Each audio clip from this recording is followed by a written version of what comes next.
Today we will start another chapter, chapter number 3, that is related to enzymes. So learning objectives are enzymes, characteristics of enzymes, structure of enzymes and additional structures that are related to enzymes. First of all, we will discuss about definition of enzymes. Enzymes are biological catalysts. First of all, we will discuss about a catalyst.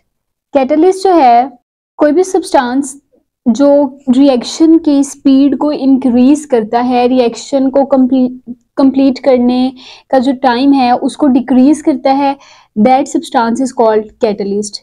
Enzymes are also catalysts, but they are biological catalysts. Biological catalyst means they catalyzes those reactions that are occurring in living organisms. They increase the rate of those reactions that are occurring in living organisms. So that is why they are called biological catalysts that speed up the rate of reactions without being consumed. The last segment of this definition is very important, that is without being consumed. So during the reaction enzyme के structure में कोई change नहीं आता. जैसा structure जो है वो enzyme का रिएक्शन से पहले होता है, रिएक्शन के बाद भी इंजाइम का स्ट्रक्चर सेम रहता है. So that is why they speed up the rate of reaction without being consumed. Next we will discuss about the discovery of enzymes.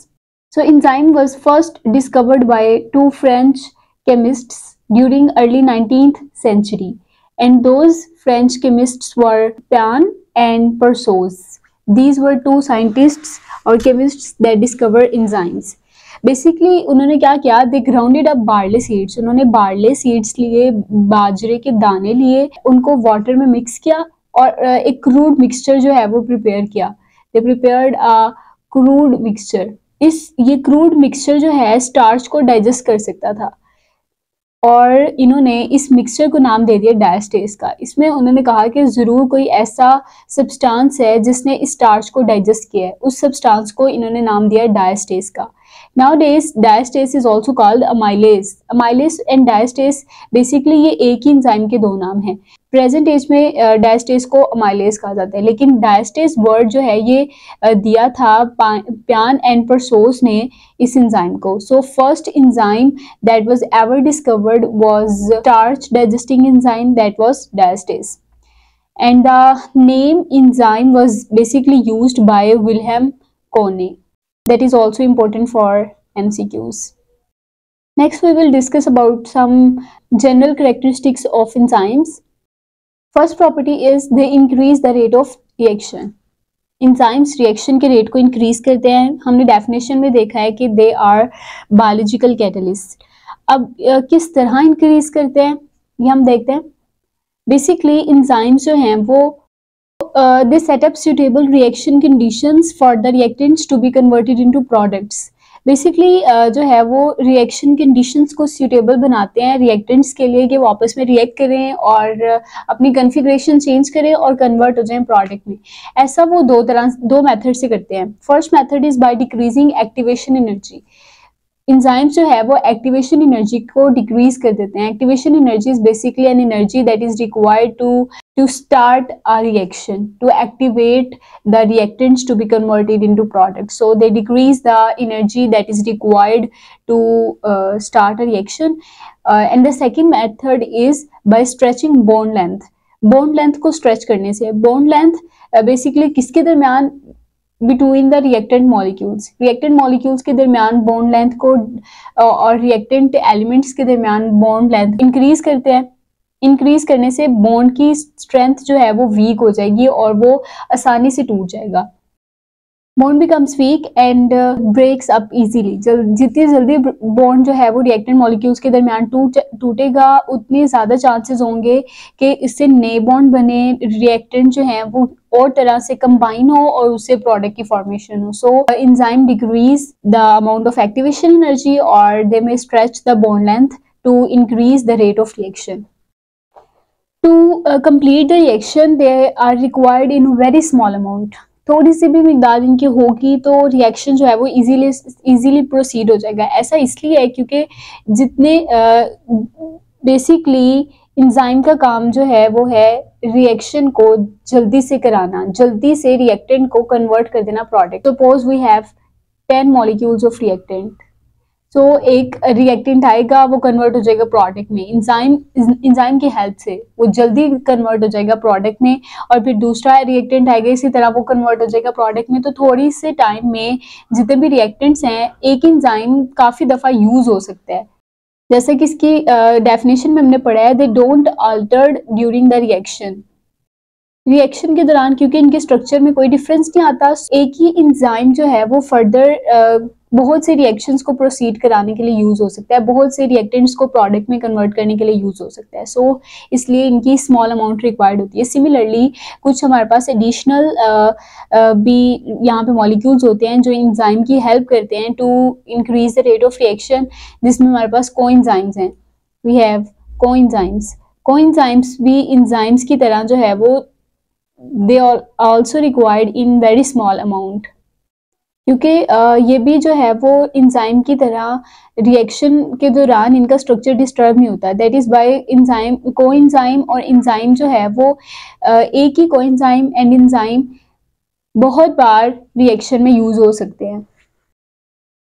Next properties, they are highly sensitive to pH and temperature. Basically क्योंकि enzymes जो हैं, अगर इनके structure की बात की जाए, chemically enzymes are proteins and you know that proteins में भी different structures जो है वो present होते हैं। so proteins में भी इनके पास इनका structure जो है या तो हो सकता है tertiary या हो सकता है quaternary। so tertiary and quaternary structures are basically formed by the folding of polypeptide chains। so अगर pH या टेम्परेचर जो है वो according to the need of enzyme नहीं होगा या चेंज हो जाएगा, एक पर्टिकुलर इंजाइम के अगेंस्ट होगा, तो बेसिकली क्या होगा, ये इनकी जो फोल्डिंग है, टर्शरी और क्वार्टनरी जो स्ट्रक्चर है प्रोटीन का, बेसिकली इंजाइम्स का, वो डिस्टर्ब हो जाएगा, डीनेचर हो जाएगा।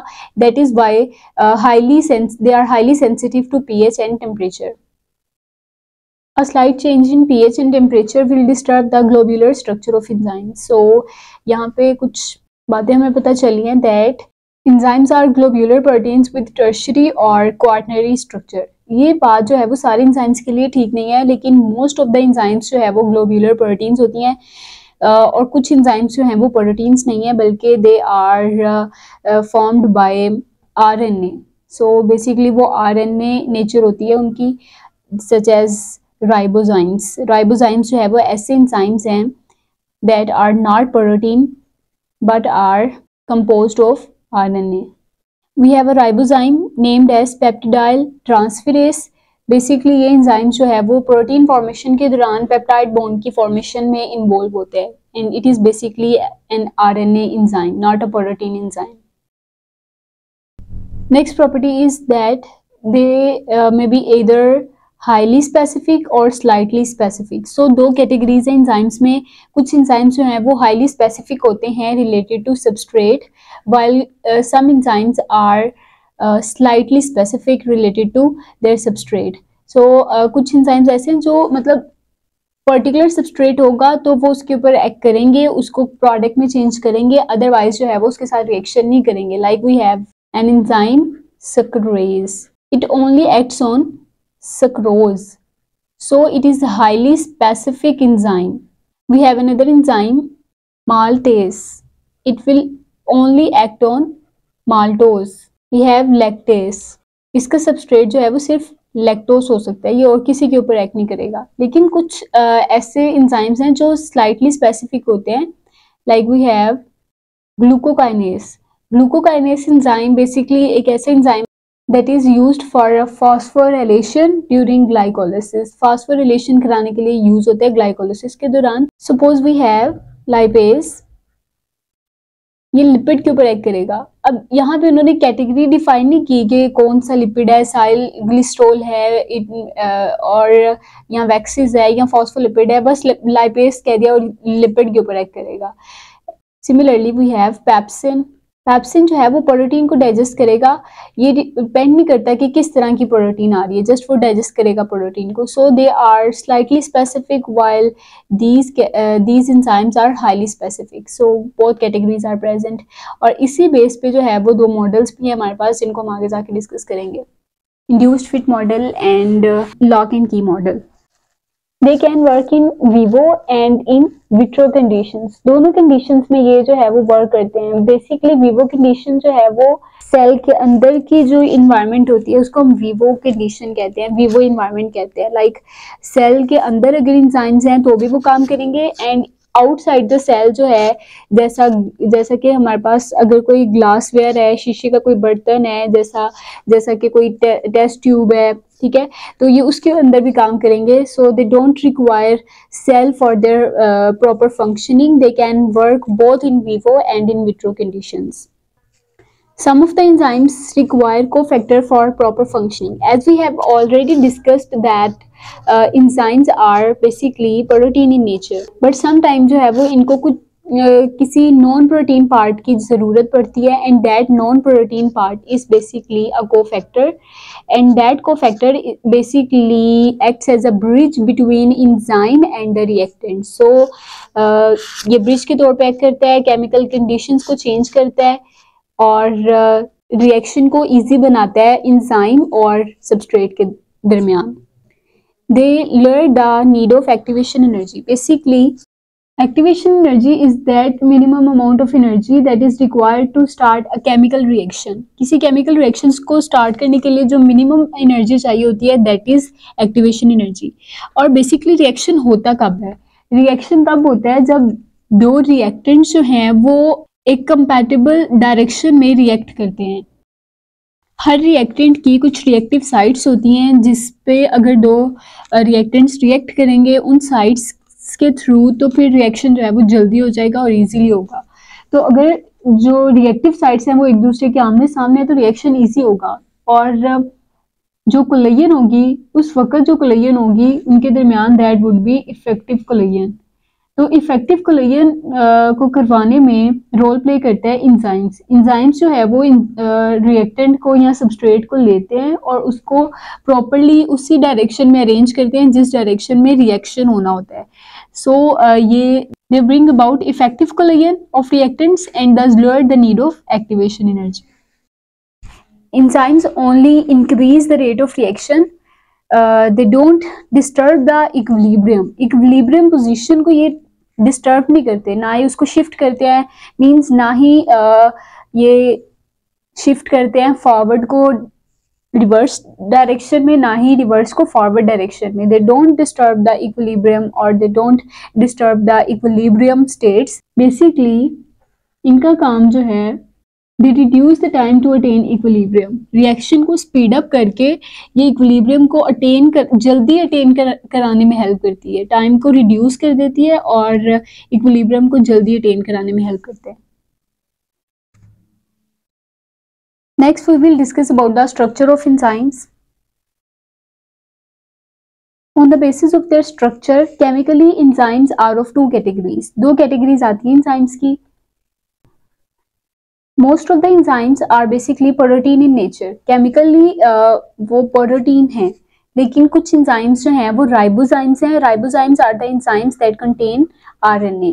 They don't contain protein. So there are two categories: enzymes with proteins and enzymes with RNA. ज़्यादातर हम जो डिस्कस करेंगे वो बिलोंग कर रहे होंगे प्रोटीन की कैटेगरी से. Enzymes that are protein in nature, they range in molecular weight from 10,000 to 1 million. So इनका molecular weight जो है वो 10,000 से 1 million तक vary करता है. They are protein in nature, therefore they are formed as per instruction of DNA. DNA की instruction से, DNA से जो न्यूक्लियोटाइड कॉपी करके मैसेंजर RNA प्रिपेयर किया जाता है और फिर डिफरेंट RNAs को यूज़ करके जिस तरह प्रोटीन्स की फॉर्मेशन होती है उसी तरह इंजाइम की फॉर्मेशन होती है. So enzymes are formed by a process called translation. ये MCQs जो है वो आ सकता है. Some enzymes are solidly proteins, कुछ एंजाइम्स जो है वो बिल्कुल प्योरली प्रोटीन्स हैं, लेकिन कुछ ज़्यादातर जो एंजाइम्स हैं उनको प्रॉपर फंक्शनिंग के लिए कुछ नॉन प्रोटीन्स पार्ट्स की भी ज़रूरत होती है, and that non protein parts are called cofactor. Now cofactors जो कि नॉन प्रोटीन पार्ट है बेसिकली एक्ट करता है एज अ ब्रिज। ये हम ऊपर भी डिस्कस कर चुके हैं कि ये इंजाइम और सबस्ट्रेट के दरमियान ब्रिज के तौर पे एक्ट करता है और केमिकल कंडीशंस जो है वो प्रोवाइड करता है for the formation of product. Now there are two kinds of cofactors.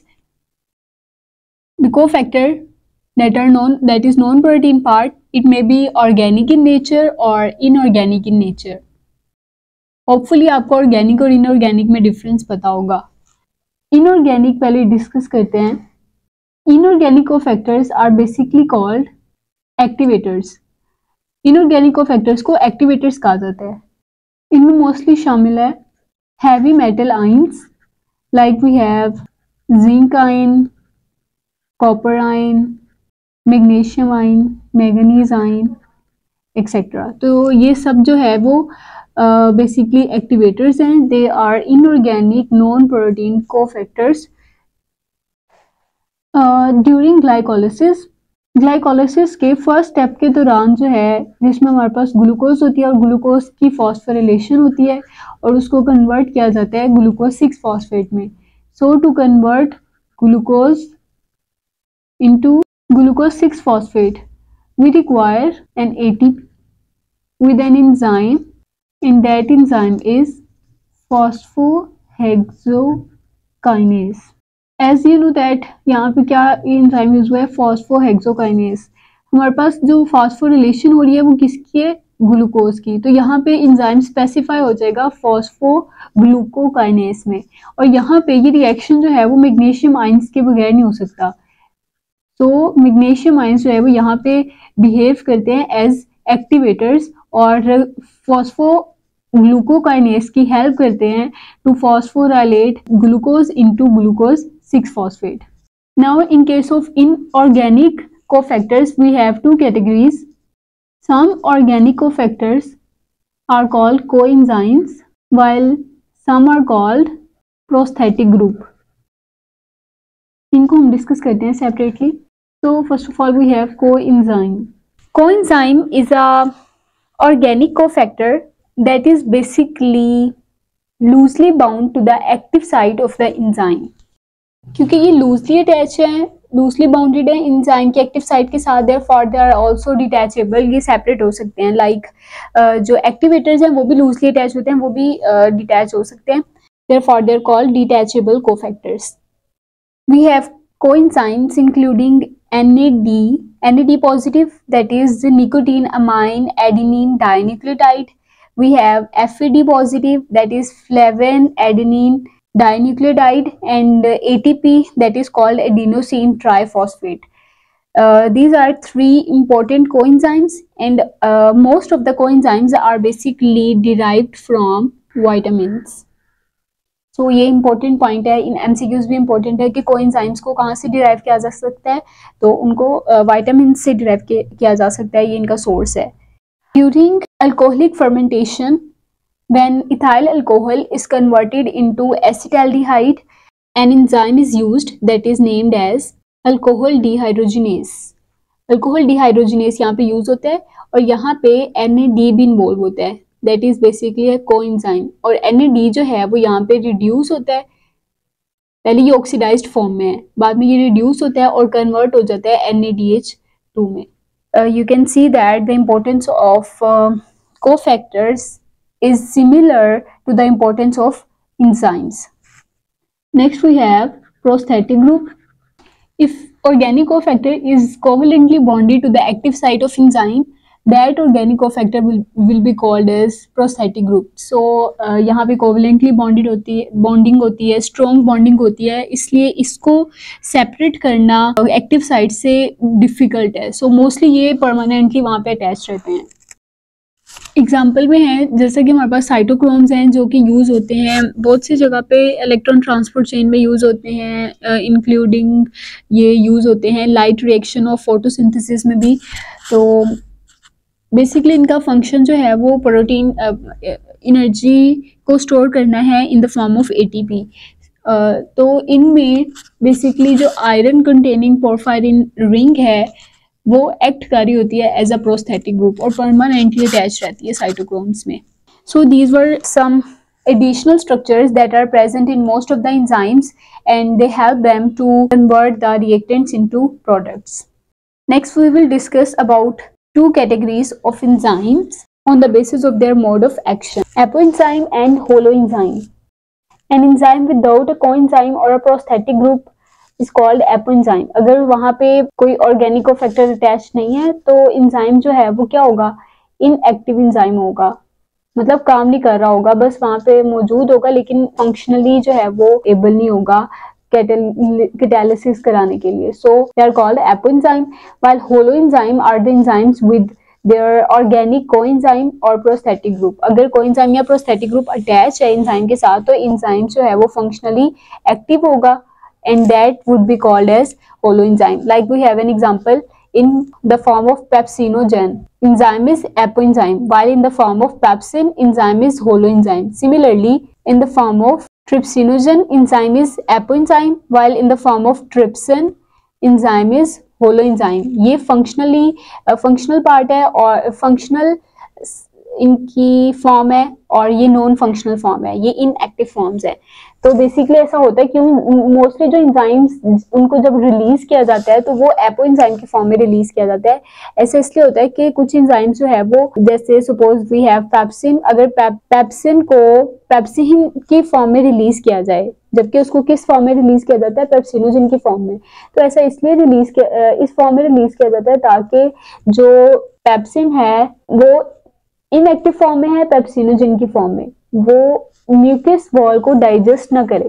तो एंजाइम से जो दूसरे स्ट्रक्चर्स हैं उनको बचाने के लिए उनको बास टाइम जो है वो इनएक्टिव फॉर्म में रिलीज किया जाता है, लेकिन जब उनकी जरूरत होती है उनको एक्टिवेट कर दिया जाता है, उनको कन्वर्ट कर दिया जाता है उनकी एक्टिव फॉर्म्स में. लाइक पेप्सिनोजिन को पेप्सिन में कन्वर्ट कर दिया जाता है during protein digestion. So substrate is basically a reactant molecule on which an enzyme acts. Enzyme जिस सब्सटेंस के ऊपर, जिस रिएक्टेंट मॉलिक्यूल के ऊपर एक्ट करता है और उसको कन्वर्ट करता है प्रोडक्ट में, दैट सब्सटेंस और that molecule is called substrate. And most of the enzymes are substrate specific. Enzyme जो है वो सबस्ट्रेट स्पेसिफिक होते हैं. कुछ एंजाइम्स जो हैं वो सबस्ट्रेट स्पेसिफिक नहीं है, but most of the enzymes are substrate specific. Like we have a substrate protein. Protein एक सबस्ट्रेट है और एक एंजाइम है पेप्सिन. पेप्सिन जो है वो एक्ट करेगा प्रोटीन के ऊपर और इसको कन्वर्ट कर देगा अमीनो एसिड्स में. सो यहाँ पे प्रोटीन क्या है, सबस्ट्रेट, पेप्सिन क्या है, एंजाइम, और जो रिजल्ट में मॉलिक्यूल्स बनेंगे that are called product. Similarly we have lipid. Lipid के ऊपर एक्ट करेगा लाइपेज. लिपिड क्या है, सबस्ट्रेट, लाइपेज क्या है, एंजाइम, और ये इसको कन्वर्ट कर देगा फैटी एसिड्स एंड ग्लिसरॉल्स में, बेसिकली उन कंपाउंड्स में, उन मॉलिक्यूल्स में जिनसे मिलके लिपिड बना है. ठीक है, तो यहाँ पे लिपिड सबस्ट्रेट है, लाइपेज एंजाइम है, and these are the two products formed during this reaction. So substrate and product का कॉन्सेप्ट क्लियर है. Next we have another term named as active site. Basically हमने देखा कि एंजाइम जो है वो ग्लोब्यूलर प्रोटीन है और इसका स्ट्रक्चर या तो टर्शियरी होगा या फिर क्वार्टनरी होगा. तो बेसिकली यहाँ पे बहुत से अमीनो एसिड्स होंगे, लेकिन वो सारे अमीनो एसिड्स, सारा प्रोटीन का पार्ट जो है वो कैटालिसिस में इन्वॉल्व नहीं होगा. कुछ पार्ट जो है वो उसका इन्वॉल्व होता है, and that particular part that is involve in catalysis during a biological reaction is called active site. So active site is a small charge bearing site that reacts with substrate and convert it into product. Small छोटी सी एक site होती है enzyme की surface के ऊपर ही, उसको हम active site बोलते हैं. आप इमेजिन कर सकते हैं कि प्रोटीन में 10,000 और मोर देन 10,000 जो है वो अमीनो एसिड होते हैं, वाइल एक्टिव साइट में जो है वो जस्ट 3 to 12 जो है वो अमीनो एसिड्स होते हैं. तो यहाँ से आप इसका साइज कंपेयर कर सकते हैं as compare to the size of the whole enzyme. So it contains only 3 to 12 amino acids. Basically active sites की भी दो साइट्स होती हैं आगे. First one is binding site, second one is catalytic site. So these two sites are present in active site. Binding site क्या करती है, ये सबस्ट्रेट को रिकॉग्नाइज करती है, क्योंकि आपको पता है हर एंजाइम जो है वो स्पेसिफिक टू सबस्ट्रेट होता है. तो हर एंजाइम की एक्टिव साइट भी स्पेसिफिक होगी और उसकी बाइंडिंग साइट भी स्पेसिफिक होगी और वो स्पेसिफिक सबस्ट्रेट को रिकॉग्नाइज करेगी पहले और फिर उसको अपने साथ बाइंड करेगी. So first step is recognition of the substrate that is done with the help of binding site. And then जो है वो सबस्ट्रेट को बाइंड कर लिया जाता है बाइंडिंग साइट के साथ, और फिर बाइंडिंग साइट के जो अमीनो एसिड्स होते हैं वो एक्टिवेट करते हैं amino acids of catalytic site को. And then catalytic site brings about catalysis of reactants and convert them into product. Mechanism of enzyme action में हम देखेंगे कि किस तरह एंजाइम जो है वो कैटालिसिस कराता है और किस तरह रिएक्टेंट्स को अपने साथ बाइंड करके उनको कन्वर्ट करता है प्रोडक्ट्स में. So first step is recognition of substrate by binding site. Binding site सबसे पहले substrate को recognize करेगी, then that substrate will bind itself to the binding site of enzyme, and after binding of substrate, binding site will activate the catalytic site, and that catalytic site will start the catalysis process. तो basically होता क्या है, enzyme है हमारे पास, enzyme ये react करता है substrate के साथ और ये दोनों आपस में पहले क्या करते हैं, कंबाइन करते हैं, enzyme and substrate. When enzyme reacts with substrate, a complex is formed that is called enzyme substrate complex. And after the formation of enzyme substrate complex, catalytic site is activated. When catalytic site is activated, enzyme substrate complex is converted into enzyme product complex. तो basically enzyme क्या कर देता है, substrate को convert कर देता है products में. And after the formation of enzyme product complex, जब प्रोडक्ट्स बन जाएंगे कुछ देर बाद जो है वो प्रोडक्ट्स को रिलीज कर दिया जाता है. एंड इंजाइम जो है वो बिल्कुल वैसे जैसे रिएक्शन के स्टार्ट पे होता है बिल्कुल वैसे उसको रिलीज कर दिया जाता है एंड प्रोडक्ट्स को सेपरेट कर दिया जाता है एंड देन इन प्रोडक्ट्स को यूज कर लिया जाता है बॉडी में. So first of all, enzyme will react with substrate and form enzyme substrate complex, and then catalysis will occur and enzyme product complex will be formed. And after the formation of enzyme product complex, enzymes and product would be separated. So this is a simple mechanism of enzyme action. Now there are two models that tell us about the specificity as well as the structure of active site of the enzyme. First model is lock and key model. Lock and key model was basically given by Emil Fischer in 1894 और in 1890. कुछ books में जो है वो 1890 है, जैसे federal में 1890 है, but in PTB it is 1890. So according to lock and key model, active site of enzyme is rigid, hard and definite. तो शेप जो है ना उसकी रिजिड है, हार्ड है और डेफिनेट है. वो कहते हैं शेप एक्टिव साइट की कॉम्प्लीमेंट्री है to the shape of substrate. इसका मतलब ये है कि जो एक्टिव साइट की शेप होगी वो कभी चेंज नहीं होती है. According to lock and key model active site की शेप कभी चेंज नहीं होती है. पर्टिकुलर शेप का जो सबस्ट्रेट होगा वो आके उस एक्टिव साइट में फिट होगा तो कैटालिसिस का प्रोसेस हो सकता है, अदरवाइज नहीं होगा.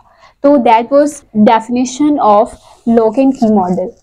इस मॉडल के मुताबिक इसने कहा कि जिस तरह एक पर्टिकुलर की ही एक पर्टिकुलर लॉक को ओपन कर सकती है, इसी तरह एक पर्टिकुलर एंजाइम ही एक पर्टिकुलर सबस्ट्रेट को प्रोडक्ट्स में कन्वर्ट कर सकता है. इसने स्पेसिफिसिटी ऑफ एंजाइम के बारे में भी जो है वो बात की. नो डाउट ये बात बिल्कुल ठीक है कि एक पर्टिकुलर एंजाइम ही एक पर्टिकुलर सबस्ट्रेट को प्रोडक्ट में कन्वर्ट करता है, but this point that the shape of active site is complementary to the shape of substrate, that is not correct. Basically एक और मॉडल है हमारे पास that is named as induced fit model. वो ये एक्सप्लेन करता है कि वो भी यही कहता है कि एंजाइम जो है वो स्पेसिफिक है, स्पेसिफिक एंजाइम स्पेसिफिक सबस्ट्रेट को कन्वर्ट करेगा प्रोडक्ट में, but according to that model active site is not rigid. So you can see that ये हमारे पास एक एंजाइम है, ये इसकी एक्टिव साइट है and this is a substrate. तो सबस्ट्रेट और एक्टिव साइट की जो शेप्स हैं दैट आर कॉम्प्लीमेंट्री, जिस साइड से सबस्ट्रेट ने रिएक्ट करना है वो शेप और ये एक्टिव साइट की शेप कॉम्प्लीमेंट्री है और इसमें फिट आ गया और ये कन्वर्ट हो गया प्रोडक्ट में। That was realization of lock and key model. So MCQs में आ सकता है कि लॉक एंड की मॉडल के अकॉर्डिंग लॉक क्या है, की क्या है। So always remember that lock is basically a substrate and the key is enzyme. Induced fit model, it was given by Daniel Koshland in 1959. 1959 में Daniel Koshland ने इस model को दिया और इस मॉडल के according to this model active site is not rigid और hard. जिस तरह लॉकइन की मॉडल ने कहा था कि active site hard and rigid होती है, ये कहते हैं active site hard and rigid नहीं होती है, बल्कि जो शेप सबस्ट्रेट की होगी एक्टिव साइट अपनी शेप भी उसी के अकॉर्डिंग जो है वो मोल्ड कर लेगा, एडजस्ट कर लेगा to bring about catalysis. This is the real representation of induced fit model. You can see that यहाँ पे शेप ऑफ सबस्ट्रेट और शेप ऑफ एक्टिव साइट में कितना डिफरेंस है, लेकिन जैसे ही कैटालिसिस का प्रोसेस स्टार्ट होता है और बाइंडिंग होती है तो एक्टिव साइट अपनी शेप को मोल्ड कर लेता है according to the shape of substrate and then उस रिएक्टेंट को कन्वर्ट कर दिया जाता है प्रोडक्ट में। So that was about the models explaining the enzyme action.